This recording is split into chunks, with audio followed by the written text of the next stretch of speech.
সারাদিন শুধু কাজ কাজ আর কাজ, কাজ আর যেন শেষই হয় না। কি খিদে পেয়েছে দেখি, মাকে জিজ্ঞেস করি। ও মা, কি করছো গো? আমি আমি এই তো বিয়ে বাড়িতে যাব, ওই জন্য সাজুগুজু করছি। তুমি যেন দেখতে পাচ্ছ না, নেকা কোথাকারের চোখে যেন নেওয়া হয়েছে। বাপরে বাপ, তোমাকে তো একটাই প্রশ্ন আমি করেছি না, আমি ভালো করে উত্তর দিতে পারি না। তুমি এখন যাও এখান থেকে, আমার মাথাটা নষ্ট করবে না।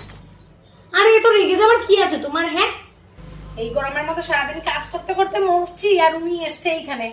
মা কি করছে গে? দেখতে পাচ্ছি না মা কি করছে গো। একটা কথা জিজ্ঞেস করেছি, 10 কথা শুনিয়ে দিচ্ছে আমাকে। বুড়ো দামড়ি মেয়ে সারাদিন বসে বসে মোবাইল টিপবে। ও মা কি করছে গো? চলে আসো তুমি আমার কোলে,